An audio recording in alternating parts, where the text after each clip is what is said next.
How's it going, guys? It's Johnny Beard here, and welcome to the Streamer Stories podcast with me, Johnny Beard.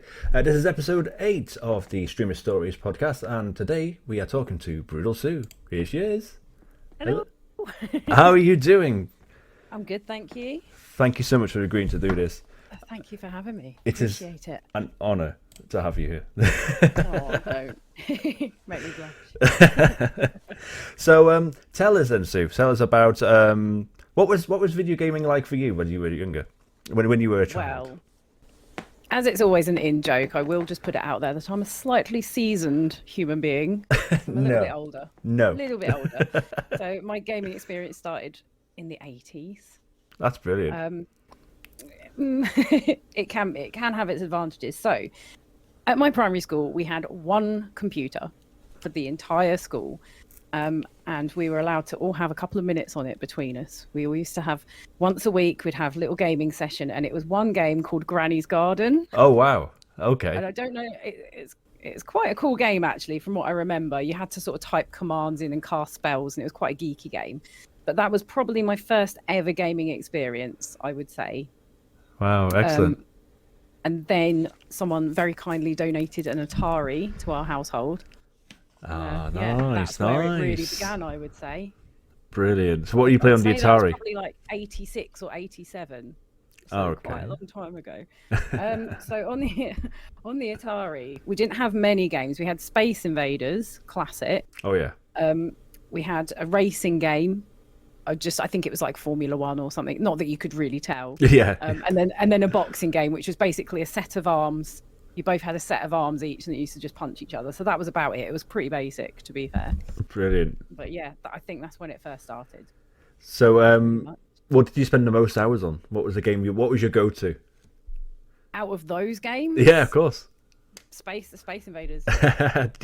Were you really good at Space Invaders in the end? The amount of hours? No. No, I'm very consistent with how bad I am with gaming. That's always been with me. Oh, bless. So you had the Atari. So that was a family console? Pretty much, yeah. But I feel like I used it more than anyone else. So yeah. Were your parents into gaming much at all, or? So my dad was quite into gaming. He actually had a PC, which he did donate to me when I got a bit older.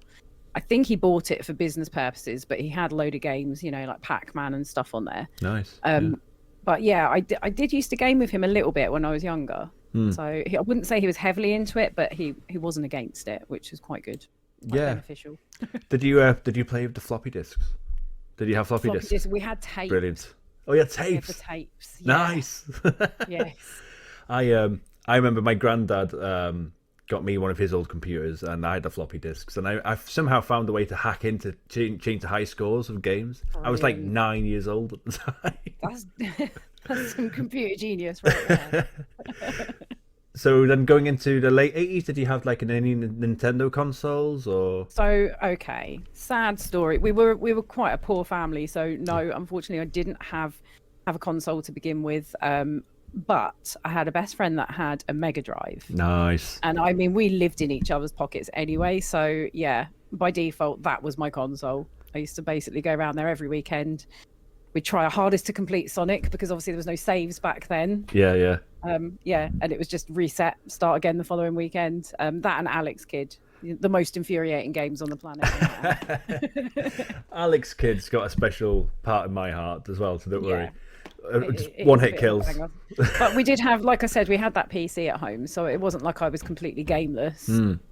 It's just we didn't have a console as such. So how much was video games part of your growing up then? Was it a small part, a big part? Because you mentioned that you played it a lot, but yeah, no, it was pretty consistent, to be honest. If I wasn't out causing trouble, then I was gaming at home.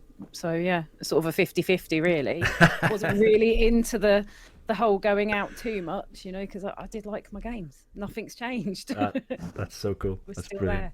There. Love it. So what other games so you played Sonic 1, I suppose? Yeah, Sonic 1 was the main. That was the main go-to. Did you know any of the cheats back in the days? We knew one cheat, and I vaguely remember it now. I'm not going to say, just I don't want to embarrass myself, but you could literally become any object within the game. Oh yeah, like the oh god, what's it called, like the debug mode or something like that. Yeah. But it was kind of, I mean, I get why, because like I said, there wasn't any saves, so you could only get so far with so much time. So I think the whole purpose was you could just be like I don't know, like a spike or a ring, and you could just fly through the level. You didn't have to do anything as such. Yeah, I know what you're talking about. So yeah, we used to do that so we could get past the first sort of few levels to try and move on. But we still, to this day, I've never completed Sonic. I was going to ask that question. So you've never beaten a Sonic game? No, and do you know, I might have to YouTube it to see how it ends, because I don't feel like I'm ever going to complete it. You're not missing out on a lot. Let's be honest. Not in the early '90s. No.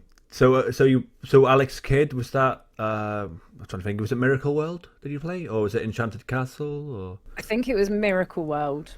Yeah. But again, didn't ever get any further than 1 point. I mean, that's a hard game. Because it was, then it was bedtime and you weren't allowed to stay up really late. So yeah, and it is a very hard game. Yeah. I actually do have the collection on the PS3 still. Nice. Yes. I did have a little dabble with it a few months ago, and yeah, within a good hour, I was raging. I was like, no, turn it off. No. My son, my youngest son, loves Alex Kidd. He always calls him Alex the Kid. I think we used to call him Alex the Kid, actually. Yeah. I don't know why. Like compared to all the other games you can play now, right? He still likes Alex the Kid. It's that song. It's the music. I swear. It's hypnotic. Oh man. The catchy tune. So your friend had a Mega Drive. So what other games Yeah. did you play when you went around to their house? It was pretty much it. We had Mickey's. We used to play Mickey's Castle of Illusion, I think it was called. Classic. That's about it. We were quite sort of stuck in our ways with gaming, so we just used to rotate those all the time. Awesome. And maybe the California sports one. I can't remember what it was called. Oh. Okay. So from the Mega Drive then, what happened from there? So that all happened, and then I kind of went for there was a small period of nothing. I moved across from where I was living. I moved across the city, and then we invested in a SNES. Ah, brilliant. And then my life was just complete, basically. And I think about that time, I also got a Game Boy, like the first ever Game Boy for a Christmas present. So, the brick. Yeah, I was sorted then. Didn't need anything else. You had something to play in the bedroom, or so did you play games in the bedroom, or was it a living room thing, or? The SNES lived in the living room because that is when my dad was probably most into gaming himself. So that was like the family console, but then obviously I had my Game Boy as well, so excellent. if I wanted a little private game session, I could just sneak up there with it. Fantastic. Yeah. Although it's hard when you play back on the Game Boy, there's no light, was there, on the old Game Boy? So no, you had to have a lamp. Yes. You had to have a lamp on. You could buy a little like clip-on attachment. Yeah, you could. Light, but yeah, I didn't have that. So, no, never did I had to sort of suffer a little bit. So what was your Game Boy go to? What was your games? Obviously Tetris was a classic, but I really liked the Wario game. Yes. I thought was amazing, and I played that several times. And actually, I think my mum ended up buying the Game Boy Color and still bought that game because it was just such a classic. Oh yes. And the Zelda that came out for that, and I did Google it earlier because I honestly can't remember which Zelda it was. I want to say Ocarina of Time, but I'm not sure that is the one because I think that came out a bit later. But yeah, I was Zelda for that, and the SNES were quite a big thing for me, and then just regular Mario. Yeah. Mario Bros. Did you play any of the Super Mario Land games? Because the first Wario game was Super Mario Land 3. So that might have been the one you played. That might have been it. It was purely Wario, though. There was no... Yeah, that must have been it. I love Wario. Wario is brilliant. It was a great game. They're so underrated, those games. Wario games are so good. And very addictive. If you played the one on the Game Boy Color, I think that was Wario 3, I think it was. Yeah. Two or 3, and that for me is possibly one of my all-time favorite platformers. That was brilliant. It's so good. I think to this day, I'm pretty sure my mum still got her Game Boy Color sitting around somewhere. Yeah. I've always wanted to play that on stream at some point myself, to be honest with you. Yeah, that would be awesome. Yeah. I don't know how you'd hook it. There's a way. There's got to be a way, but I don't know how. So go back to the SNES then. So I mean, that was a huge console. So what was your go-to? Yeah. So you mentioned Zelda on the SNES. Did you play anything else? Zelda on the SNES. Right. Okay. A really random one because I'm not into racing games, but there was a game called F-Zero, and I was obsessed with that. And I don't know why. I think it was because it was like a futuristic game. It was like the cars were hovering. They didn't have wheels. They used to just hover. But it was the graphics, it was like the backgrounds, they were mesmerizing, like it was like groundbreaking stuff at the time. So I was heavily into that. There was the caveman one. I'm terrible with remembering the names of them. I think it was something Joe, and he was like a caveman. You could throw like bones at your enemies and stuff, and I used to be very addicted to that. And then Super Mario World, I think. They were pretty much my go-to. Fantastic. I used to just play them on repeat. And Star Wing or Star Fox, depending on what generation you're in. Excellent. That was always a good one as well. So would you class the SNES as your proper first console, should we say? Yeah. Excellent. It was the first time I ever experienced a migraine because I overplayed it. Did you used to play it but you said there was like curfews and stuff like that. So did you so that you didn't play it overnight and like into the early hours or anything like that? Not till I got a little older. Once I got into like towards the teens and my curfew was extended, then that used to be part of my social life. Fantastic. So then from the SNES then, so where did you go from there?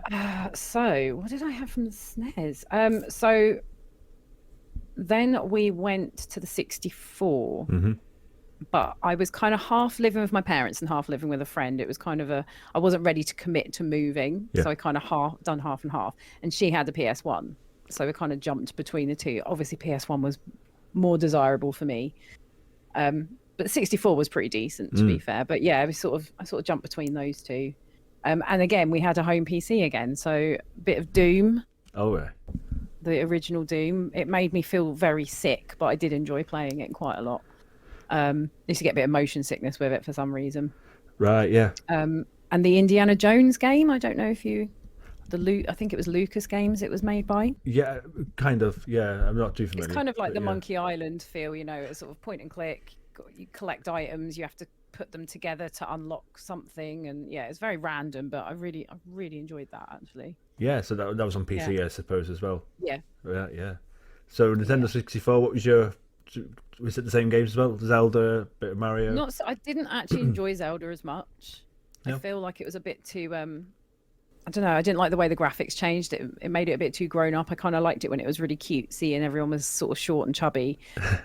But the Mario on that, I absolutely loved. Absolutely adored that game. And Wave Race. Oh, right. We used to have family tournaments of Wave Race, which is just basically a jet skiing game. Really random. Again, like I said, I don't do racing games, but there was just something about it. We used to just play that all the time. You've mentioned a few racing games though, so there's a certain theme there, but maybe like in like a party setting, maybe you like racing games. Yeah, like things like Mario Kart and stuff as well. I'll always appreciate them. I definitely wouldn't stream it. No, because I'm useless. And they do get boring after a while, you know. So did you have for tournaments? They're good fun. Did you have like the 4 controllers for the 64? Because a lot of people, we did, yeah. Because that was obviously a huge selling point with the 64 with 4 players. We had 4 controllers, but we were a family of 3. But I think it came as the set, so it was handy if anyone popped around, I guess. Excellent. So your friend had a PlayStation? She did, yes. And so what were your first forays into the Sony PlayStation? So she wasn't really into... I'll be honest, I wasn't even aware of horror games at this point. I was quite naive to that. So we didn't play any of the cool horror games, but we played Abe a lot. Oh. I think it was called Abe's Odyssey or Oddworld, maybe. Yes. Massively into that. Crash Bandicoot, Spyro, however you say it. And Gex. I don't know if you remember the Gex game. Yeah, absolutely loved that. It was really like platformy stuff back in the day, which is kind of weird because I don't really play platform games anymore. I was going to ask that question. Stream. We haven't actually talked about you as a streamer. We will obviously come back to that in a bit, very shortly. But do you class yourself as a horror streamer, or do you see yourself as just a variety streamer? I would love to say I'm a variety streamer that leans towards horror because I don't want to. I would like the opportunity to play other games if I feel like it, but predominantly I really love horror games. But I have been known to dabble. I do play like the adventure games, Detroit Become Human and stuff like that. Wow, what a game! They're not horror, not really, are they? No. Oh, Get emotional thinking about that game. I know. I know. Let's not talk about it. We'll come back to those later on. Okay, so horror games weren't really your thing back then. So you played a lot of platformers. Yeah. So what was your favourite of those platformers? Because you mentioned some fantastic ones there. Let's be honest. I think it would have to be Abe. Yeah. Blew me away. It's funny because I've actually gone back to that recently, and I kind of laughed at the graphics a little bit. But at the time, they were like cutting edge. Like they were the mutts nuts. I honestly was like dumbfounded with how good they looked. Yeah. And just the whole storyline for it was amazing. I remember me and my friend used to stay up. Honestly, we'd stay up till like 3-4 in the morning, trying to get through a few more levels before we went to bed. We were nearly late for a festival because we spent the entire evening playing that instead of going to bed. They were absolutely, just really good times playing that. They were really dark storylines. Discreetly dark, to be honest. And also, especially as you had the option of, if you didn't save so many, you got a bad ending, which was kind of, again, it was a really new concept, or at least it was to me, that there was different endings, different possibilities. So beautiful game. So you mentioned Gex. I mean, I've only played the third Gex, but what was the ones you played? So I think it was just the first one, and I don't actually remember that much about it. Yeah. But I just remember I really liked the feel of it, and the graphics again, to me, were just absolutely amazing. And because it was sort of a 3D style game. Yeah. And I just like the noise that his feet made. It used to make me, because he has like little slappy feet. I kind of loved that. They were good games. Adorable. Yeah, they were. They were good fun. If I'm not mistaken, I think the IP for Gex belongs to Square Enix now. And there has been like something of rumours for many years that they're going to make another one. But I mean, we haven't had anything since Gex 3, and that was late 90s, early 2000s. Yeah. But who knows? We should start a petition, maybe. Yes, let's do it. That'd be awesome. Yeah. Because he was kind of like based on like James Bond almost, wasn't he? He was a secret agent. He's very suave. He was very I'm not actually sure who did the voice of it, but I'm pretty sure it felt like it was someone famous. Oh, no, it's good talking about Gex. Great game. Again, if you like 90s platformers, people should play Gex. That's all I'll say. Absolutely. So Spyro and Crash, the two classic PS1 platformers. So if you had to choose one or the other, are you Team Crash or Spyro? Crash. Yeah, same. Yeah. Okay, good. I was like, I love both, but definitely yeah, Crash. I do, but Crash, I don't know. There's all the noises again. I was quite stimulated by the colours and noises with games back then. That was like my main focus. So, yeah. Oh, I used to love with Crash Bandicoot 3 especially, but all of them when he used to die, some of the death animations were so funny. Yeah, they were brilliant, and just so funny. It's just a lot going on, and I do believe, I'm sure in the first, I think it was the first game, the baddie in it was it Dr. Nexus, I think, or was he just called Nexus? And was Crash. Voiced by Clancy Brown. Was he? I didn't know that. I think it was only the first game, yeah. And I was still am to this day, a massive Clancy Brown fan. So. Oh goodness me. Okay, so PlayStation and Nintendo 64. Those were kind of like your leaving home kind of college days, basically. All right. Minus the college. Minus the college. So, and you mentioned Doom as well. So, as someone who does dabble in a lot of horror, so what was your first like proper horror games, really? Well, my first actual horror game was Silent Hill 2. Yeah. I don't know why I didn't. Like I said, I wasn't even aware of horror games when I had the PS1. But when we got PS2, I don't even remember how it came to be. I don't know if someone said, "Oh, you have to play this," or I don't know. It might have been in a gaming magazine.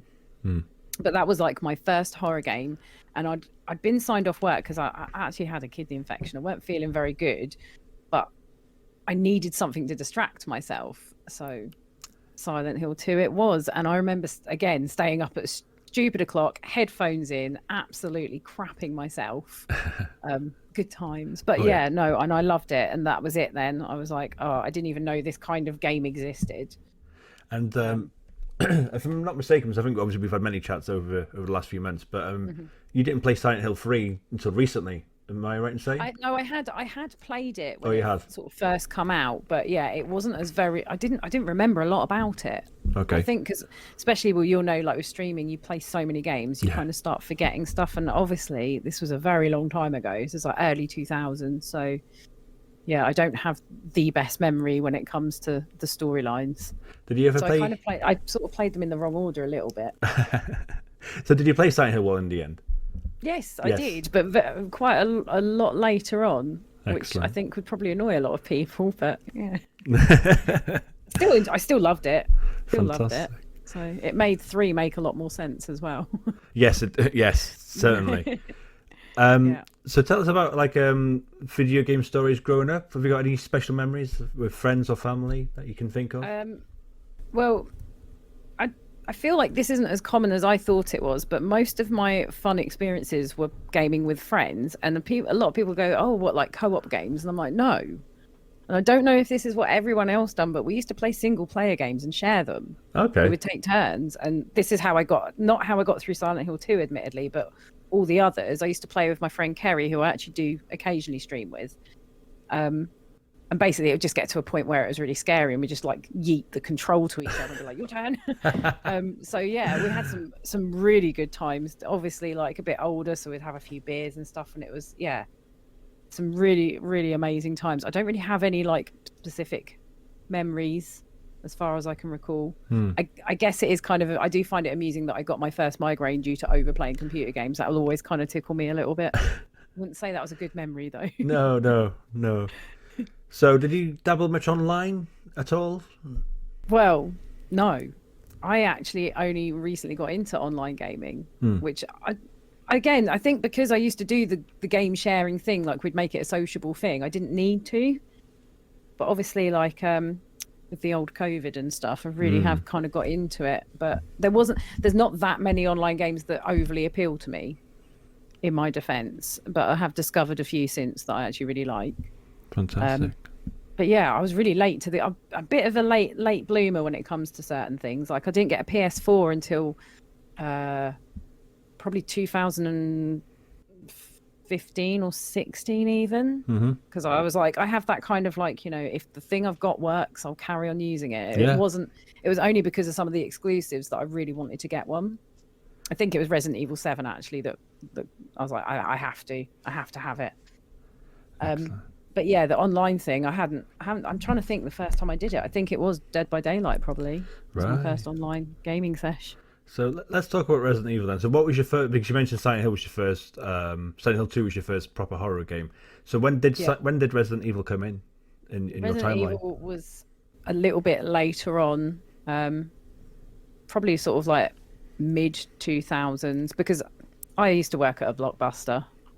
That's kind of a flex, I think. I actually loved it there. That's so cool.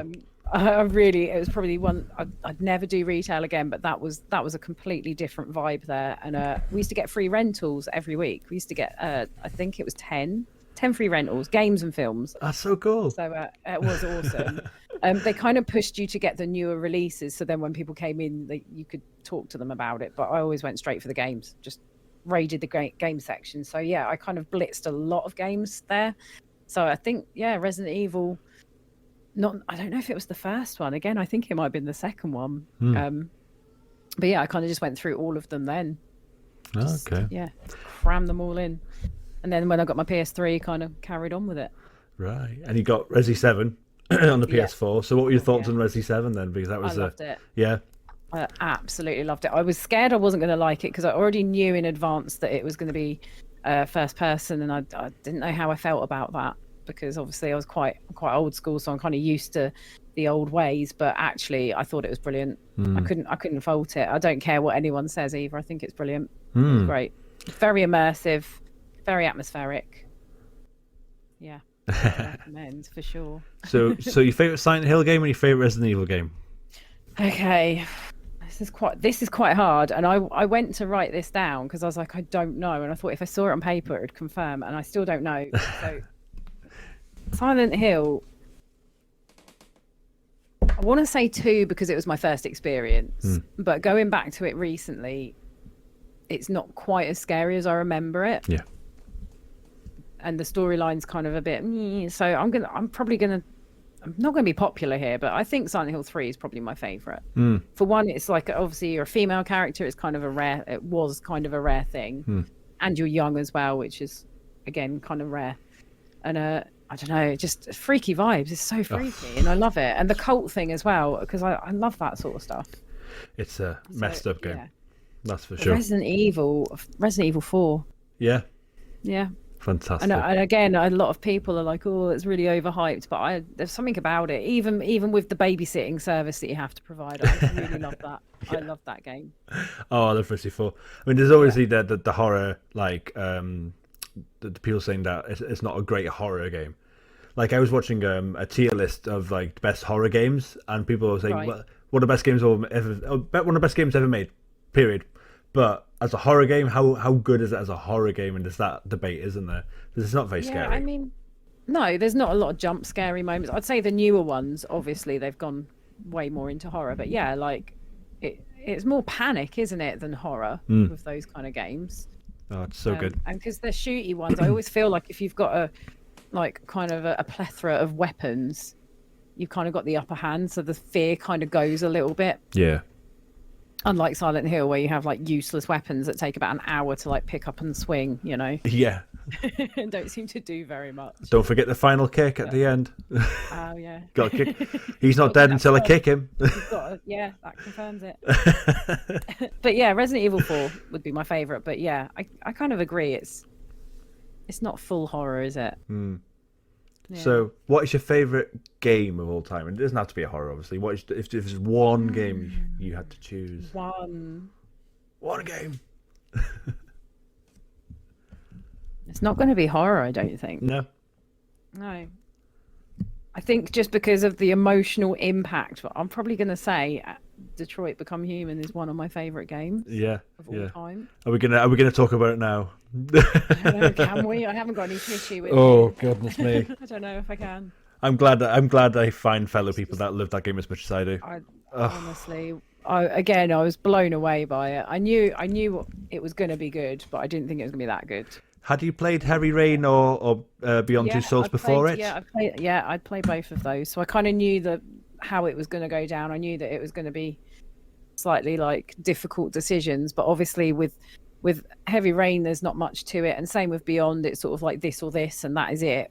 But Detroit, it felt like there was a million options, and I was so nervous about making the wrong decision with it as well, because I was like, this really will heavily affect the game. Mm-hmm. Although I did love Beyond Two Souls. Yeah, good game. I don't think that many people like it as much, but I thought it was a great story. Yeah, I enjoyed it. I played that. I played that after. I played Heavy Rain, then Detroit, then Beyond Two Souls. Funny story about that. Obviously, I know it's about yourself, but I got the duo copy on the PS4, so Heavy Rain and Beyond Two Souls. When I got it, it was shout out to our friend Jay. He got me it for my birthday, and I didn't play it for a few months. And then when I opened it up, it only had Heavy Rain in it. No. So that's why I didn't play Beyond Two Souls. So then the next year's birthday, he got me it again. Brilliant. Finally got to play it. But yeah, It is great. I love that whole concept of having like actual famous actors in it and them looking like them. I thought that was quite cool, isn't it? Oh man, yeah. So I mean, spoilers, people. But when it comes to Detroit, so what was your first run through? What was your first outcome, should we say, for your first playthrough? I got a good ending. I got an emotional but good ending. I was determined from the get-go to make it all be good and lovely, and everyone will love everyone. Yeah. So you got the best ending. That's pretty much the only way I try and play it. I've yet to play as a cruel and harsh robot. Oh. But I'm going to, because I want to see all the other scenes. That's what killed me. That's what killed me emotionally. Oh God. But yeah, so you got to Canada. You got Connor to realize. Got to Canada. Connor fully deviant and lovely, and didn't get killed by Amanda, which was great. And I got them all singing at the end. Oh, excellent. Yeah. Because in my first run, I got to the boat, and Cara and Alice got shot. Yeah, they had to like stay dead, if I'm not mistaken, and they got shot, which I didn't. I will be honest, actually, I kind of fibbed a little bit because I've redone a level immediately, because it was actually way before then with Cara and Alice. They died in Zlato's house. Oh no, yeah. So I just deleted it and started it again. I was like, nope, not having that. That's an uncomfortable moment as well. Yeah, that was awful. It was awful, but replaying it and knowing where I'd gone wrong was glorious when that chapter finished. So much tension in that scene. Got my revenge. finally got my revenge. So Detroit Become Human. I think it's a great choice. Love that. Yeah. Love that game. And because you can play it, like, I don't know how many possibilities there are, but you know, you can definitely get your money's worth with it because there's different outcomes every time, Yeah. depending on how you play, rather than just replaying the same game and getting the same ending. So, Yeah. I'm gonna stick with that. I've platinumed that game. I got all the endings and Brilliant. it's distressing ones. I need to brave it and try it. But I just love Hank so much. Hank is Bay. Oh, Daddy Hank. Yes. Oh, never heard that one, but I like it. It's true. He is. He's Daddy Hank. He is Daddy Hank. So, what games are you playing at the moment? Right. That's asking some questions. Right. So I was meant to be playing Silent Hill, The Room, so Silent Hill 4, as my retro streams on Mondays, and kind of made a bit of a boo-boo with that, and saved with a 0 health. Oh, okay. And only on 1 save. So after about 20 times of dying, I kind of gave up with it, and I was like, I'm just going to have to let this go. So I actually started Homecoming, again, unpopular game. I'm actually really enjoying it so far. Wednesdays, I've just started Frambo, which I know Sue played. It's part of the reason I'm playing it, because I watched a bit of her stream and I loved it. Yeah. And Fridays, I'm still doing Resident Evil Village. Okay, yeah. And Alan Wake. Ah, excellent. Moment. Yeah. Do you play? I do the same games on the set days, and then when they're finished, I'll chuck in a new one. Yeah, I prefer to do that way as well. So, do you play only games online on Twitch, or do you have like an offline game or games? I've got a collection of offline games that I don't think are suitable for Twitch, not because they're rude or anything. They're very emotional, and So I've got a few. Like, for instance, like the Life is Strange series, I don't think I would ever stream that because I find that a bit too emotional. No, you don't want to show that side. No, I'm a scary horror streamer. I've been waiting for like that to happen to me. I've been waiting for the emotional stream, but it hasn't quite happened yet. One day it will happen. But so it nearly happened when I did actually stream Detroit, and that the bro cuddle at the end, I kind of had to like suck it up a little bit. Oh man. Well, when I got I played Silent Hill 2 a few years ago, and that ending gets me. When you get the well, obviously there's multiple endings, but when you get the ending where she's reading the full letter to you. Yeah. Oh God. Or it makes you feel so guilty, even though it's not actually you. Yeah. You feel so bad. Oh man. It's very sad. It's the emotion she has when she's reading that letter. Yeah. She's so the actress, beautiful job. Yeah, and the music as well. The music's incredibly sad that goes with it, so it's just So I was like on stream, like just lots of blinking. I'm fine. Yeah. So, if you were stuck on a remote island and you only could choose 3 games, what would they be? So it doesn't have to be your favorite. It can be with Detroit, but you know. I'm not going to go with favorites as such because I've thought about this. Okay. I thought logically, you don't want to play a game. You don't want to play 3 games where there's only one possibility and you just have to replay it. So I've actually gone for Sims as one of them. That's a great show. It's a bit of a grind game, isn't it? Yeah, Take a really long time with that. That's a really good show. Yeah. I don't know which Sims though. Don't ask me which version of it because probably 2 or 3. And I did actually put Detroit on my list. Yeah. And then I got stuck between Silent Hill 3 and 2. Ah, there we go. Yeah, I can't commit. So based on today's answers, you're going with Silent Hill 3, I'd suspect. Probably, yeah. Tomorrow will be Silent Hill 2. Exactly. But yeah, Sims would be my main choice just because I'm not into a lot of like grindy games, but I feel like that one would, that'd get you through a few months probably. Yeah, but the best thing about Sims is that you can like do different scenarios, different stories, different characters. Endless possibilities. There is. So yeah, it's a great choice. Love it. Yeah. So when you play games, do you play like for achievements or trophies, or do you just play it just for shits and giggles? Just for shits and giggles, for own personal enjoyment. I do get kind of excited if I do get a trophy, but it's very far and few between, unfortunately. Oh. It depends what the game is. If it involves a lot of skill, I'm not going to be getting a trophy. No, you're not a trophy hunter. I'm not. No. All right. Do you have like? What would you say? Do you have like what is the worst game that comes to memory that you've ever played? Is there like one that comes to mind? Some people don't have that, or don't want to be like negative, but No, Yeah. there was one that I turned off in the end. Well, there was two actually, but I think I didn't really give it a chance. So I'm going to go. There was a game called Caretaker. Okay. It was a cheapy horror game. Um, and it was basically unplayable. I can't even tell you what it was about it. The graphics weren't too bad, but it was, yeah, controlling it was really difficult. The story didn't make any sense, and it was just really cheapy jump scares for the sake of it. Yeah, it was absolutely awful. And you couldn't pick items up very easily. There was a lot of like having to spin round an item like a million times to try and pick something up. And yeah, I turned it off in the end. Is that like a recent game? Because I've never heard of it. So. I would say within the last 10 years, if that's classed as recent. But yeah, it was. Sorry if anyone played that game watches this. All the fans like, what? I'm going to get. Do better. That's it. Dislike this video. Yeah, sorry. But I think that's probably the worst game. Yeah.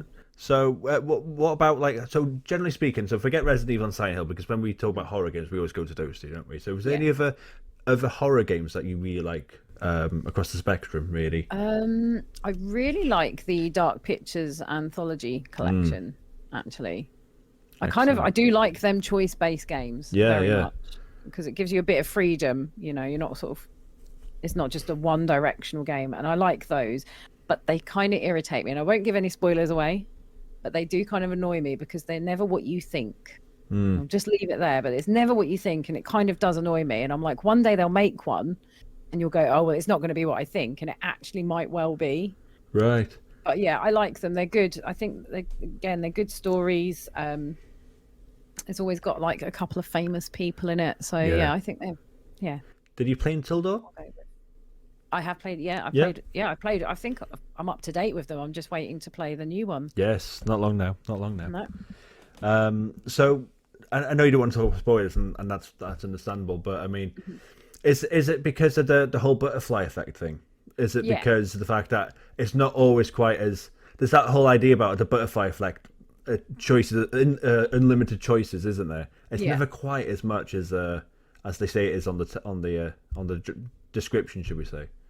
No, but it's at least it's not. I mean, it's not comparable to like Detroit, for instance. Like it's not that there's not that many decisions, but you can kind of get a couple of different outcomes. It's normally involves someone dying, unfortunately. But that's normally my goal with those games, is just to keep everyone alive. And if I've done that, then I feel like that's success. No, I think I feel you. Goal, right?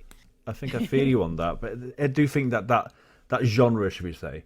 I do feel like there's got to be a game out there that really takes it to like an insane level. I feel like there will be. I think David Cage is working on something that he said that's going to be like kind of a lot higher up from, say, Detroit. So that's I've got hopes for that.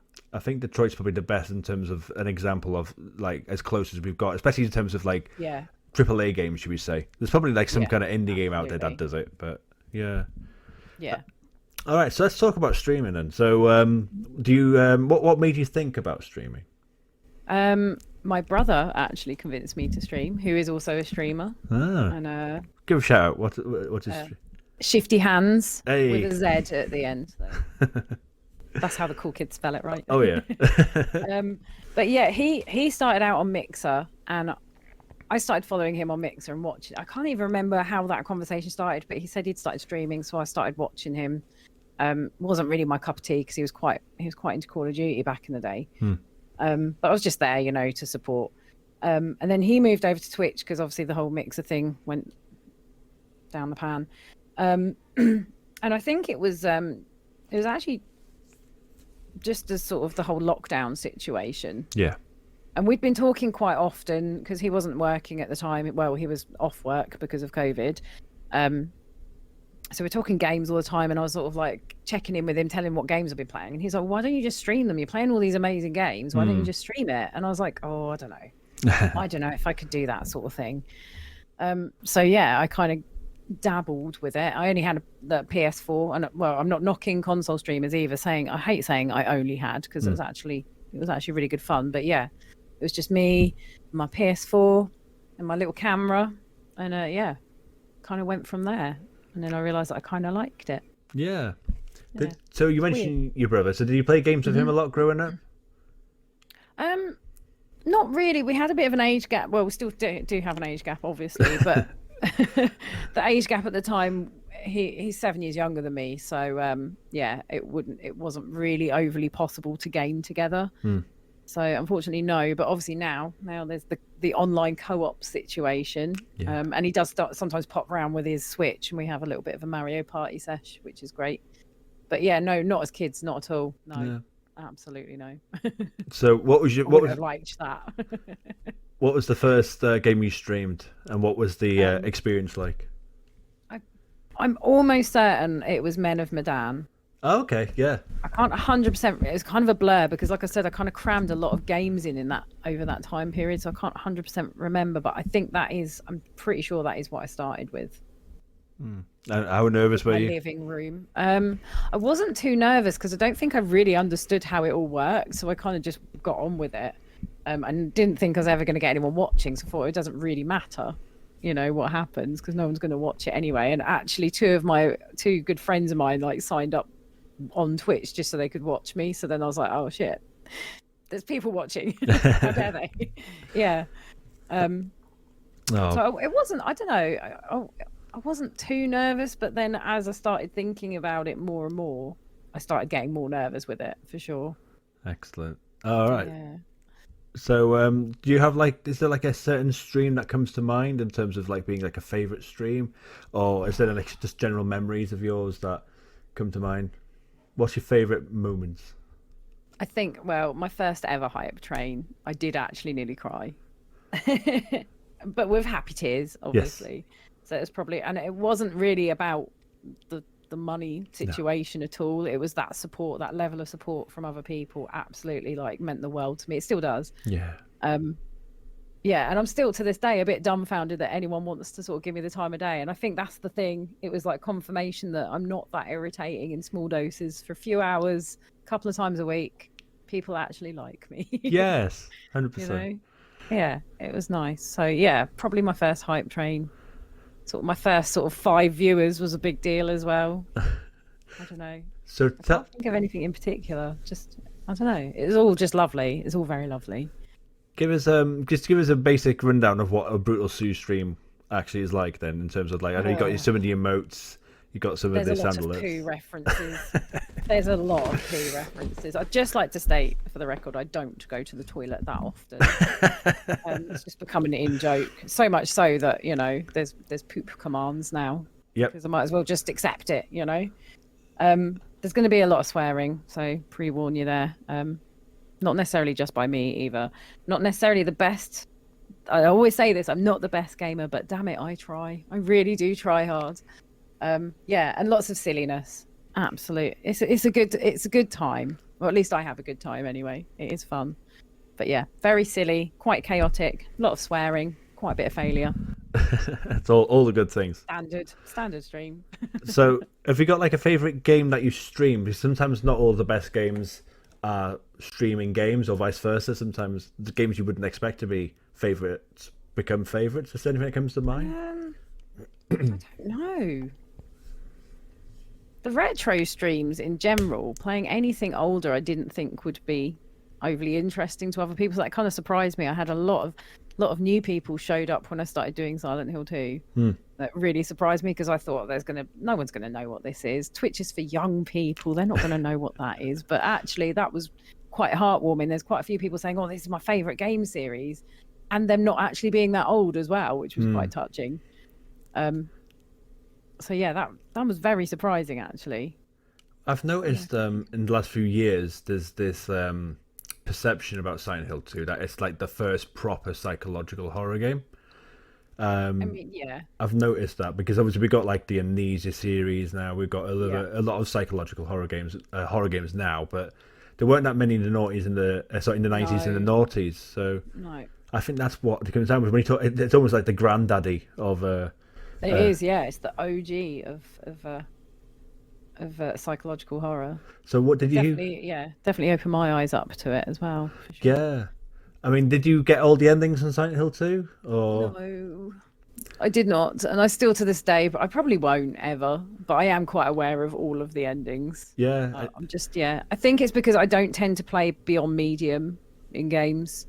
because I get quite frustrated in gaming and I want to enjoy the experience. I know that is like a bit of a lame excuse, but yeah, I don't do nightmare modes, like, yeah, because I want to enjoy it, you know. And as you know, with streaming, if the chat's popping as well, it's quite hard to like concentrate on the game, concentrate on chat. You've got stuff happening on your PC, and yeah, there's a lot going on, and my poor little brain just can't handle it. So yeah, I probably never will get all the endings, unfortunately, but I have seen them on YouTube. Yeah, I mean, and that's a good question actually, in terms of the fact that, do you just play the game once and then move on to something else, or do you sometimes replay a game? How often do you do that? Depends what it is. It does depend on the game. Some I do just play the once and that's it. Put them down. I probably won't play them again. And then again, like some of the Resident Evil games I like to play a lot, you know, like I think 7 I've probably played the most. 7 and 4 I have played the most. Obviously I've played the remastered ones. I've only actually played them once each though. Yeah. I was thinking of giving 2 a go again actually. Yeah. What's your favourite remake then? I think 2. I think 2 is amazing. 3 was just cut too short. I mean, it was fine. I don't remember the original 3 ever being that short, so I don't know if they cut a bit out. Yeah. I don't really understand what happened there, but yeah, 2 I thought was amazing. It was great. It did a great job. Yeah, I agree. It looked really good. Did you play the original 1 and the remake of 1? I don't own 1 anymore. No.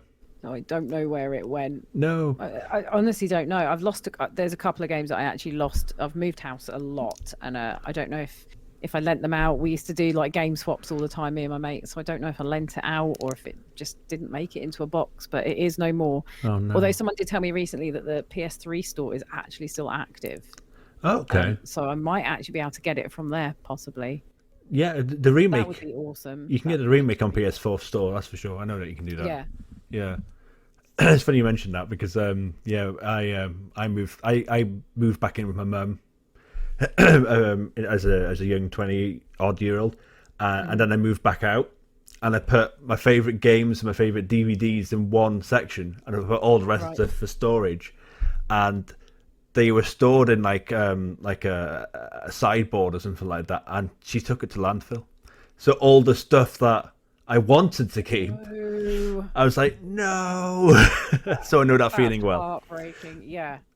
I was crying. Awful. Yeah, I won't say it's unforgivable because errors happen, mistakes happen, but yeah. Yeah, not with your mum as well. A little bit. No, exactly. you go, it's okay, mum. It's okay. Just remind her every now and again. Yeah, of course. That time when you got rid of literally my most precious collection. Yeah. I do that. That's for sure. That's what I do. So if you had to choose like one console as your favorite console, what would it be? If you got to choose one? That's really difficult. I've got silence now. Sorry. I can't say 4. PS4.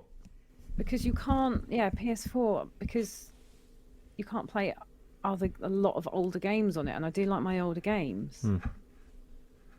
I feel like saying PS3. Yeah. Just because you can play pretty much all of the older games on it. Remind me, I never did have the PS3. Can you play PlayStation 2 and PlayStation 1 games on there? Some of them you can and some you can't. Okay, yeah. You can't. I don't think you can play physical PS1 games, but you can download them from the store and play them on there. But some of them are backwards compatible with PS2, depending on what model I think it is. I think ours is though. Yeah. That's difficult. But then I've got that nostalgic. It's going to be PlayStation is the answer. Yeah. I just don't know which one really. I'm going to have to say 3. Yeah. Just because I feel like the graphics aren't that horrendous. They still hold up okay. Yeah. Yes. And you've got that, the option to play the older games as well. I mean, is that something that matters to you in a game? Like how the game looks now? Not necessarily. As long as it's playable. I mean, I attempted to replay GTA Vice City, because that was my favourite GTA. And for some reason, I couldn't hack it. Like, the graphics just hurt my eyes. They were it was too much. But then I'll happily play a SNES game. So I think it really does depend. Yeah. It varies from game to game. Do you think it's maybe the upscaling of the graphics or lack thereof? Possibly, maybe? Yeah. And the fact that it was played on, sort of at the time I had like a newer type of TV and stuff, and then that does make quite a difference.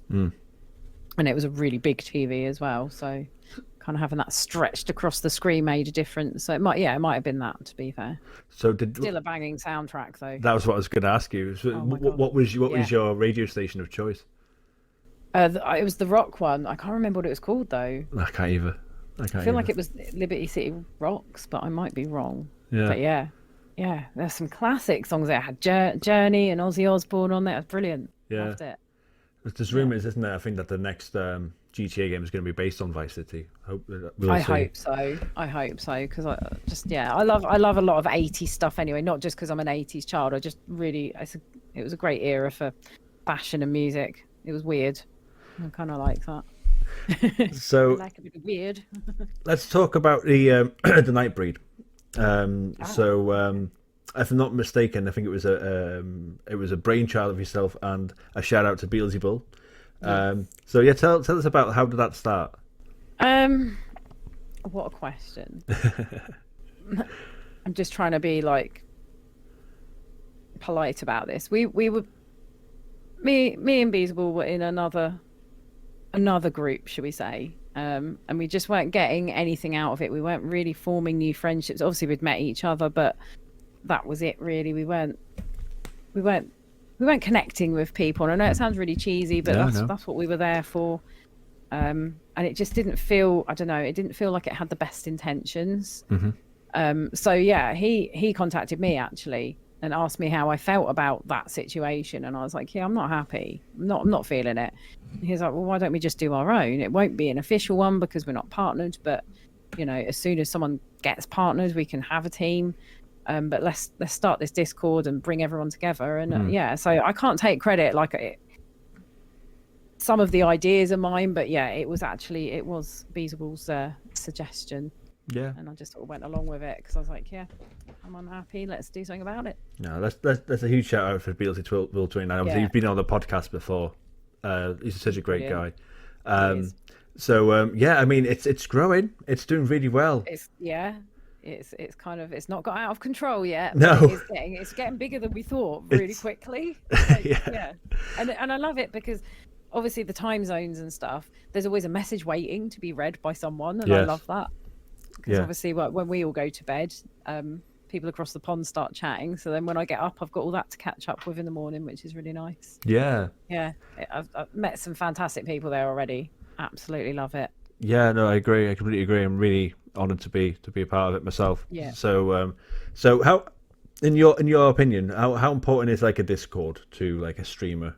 Well, if you'd asked me that when I first started, I would have said, "What's Discord?" Like, I'd done everything backwards, and I didn't really know the whole networking thing. But actually, I think it's incredibly important because a lot of people in your community, well, I mean, that's the whole thing, isn't it? It's a community. So if you're not talking to each other frequently, are you even a community? So I think it's very important. I mean, if you're active on Facebook or Instagram or whatever, I feel like you probably get the same kind of feeling, but it's out there for all, Yeah. Whereas Discord, I always feel like it's a bit more personal. Yeah, it's like a private little group. So I mean, it's not essential. I feel like there's probably a lot of streamers that don't have Discord, but certainly if you're doing community games, for the chat side of it, it's very helpful to have that. Obviously, like how we're communicating now. Yes. But it's very handy to have. It's just one more thing. Do you have time for it? Can you put a bit of effort in? How many memes can you post a day? Yes. All of them is the answer. Yes. All of them.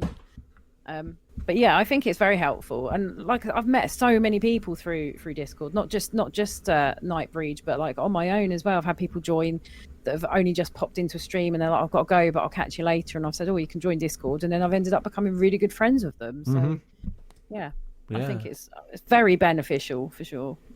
So, what advice would you give to anyone that is thinking about streaming?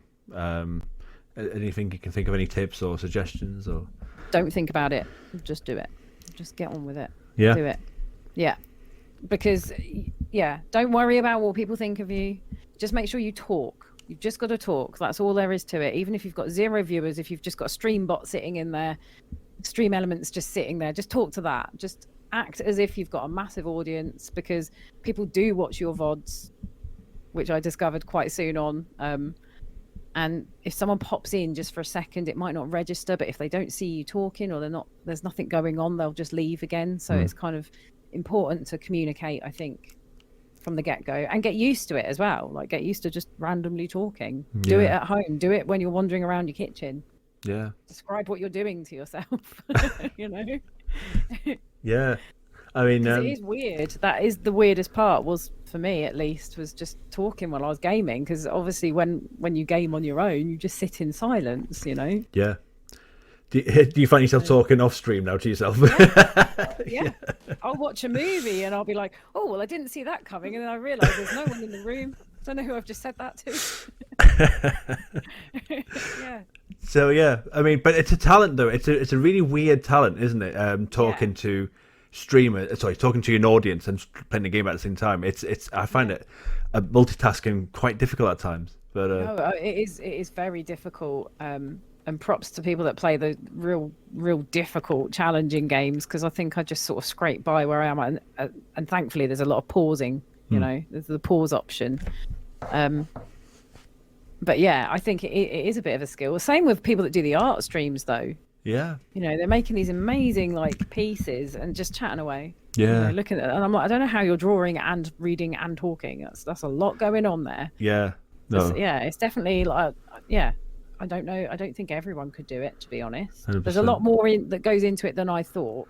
Yeah, and again, so I know we're going back a bit there, but obviously from your first stream to now, I mean, your setup is brilliant. We've already talked about that off camera, but you know, so again, how long was that as in terms of a gradual change? Was it, you know, to get your setup the way it is? I mean, I've all this junk. I've had most of it just sitting around, to be honest. This has always been my games room. Like, as soon as we moved in, I claimed this room. Yeah. But when I first started streaming, well, originally my first stream was actually in my living room. I'm not actually sure why. I just wanted to be in my living room, so I done it in there. And then I soon realised that it wasn't working. It wasn't very comfortable having that set up. So I moved up here. But yeah, I guess it was quite gradual because, like I said, I didn't really do my research with streaming. I didn't watch that many other streamers at the time, so I didn't really know what was expected. Well, not expected, but you know what the norm was. So originally it was just me, my little lazy boy chair, and a console. You know, and then I started putting a little flag up behind me, and then I'd add the fairy lights. You know, and I just kind of built it up, and then ended up completely moving the whole room around. And yeah, brilliant. So I've just sort of added bits as I've gone along. So yeah. One thing I haven't actually asked you is how you came up with the BrutalSue.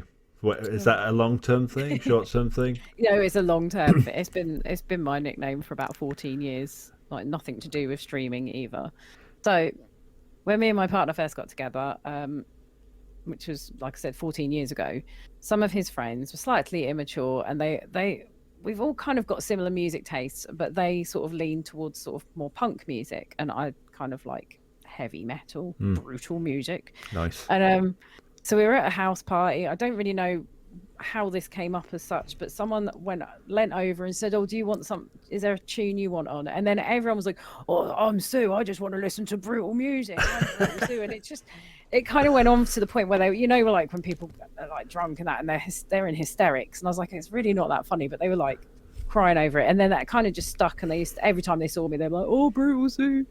So yeah, so it was kind of like a cutesy bullying, but I kind of flipped it round. I was like, no, I'm going to own that name. Actually, that is who I am. You're going to get that on a T-shirt. Yeah, yeah. Damn right. I'm not brutal. I just like to put it out there. No, I'm actually a bit of a wimp. No, you don't smash people's faces in. You're not. I do not Hulk smash. No, I not.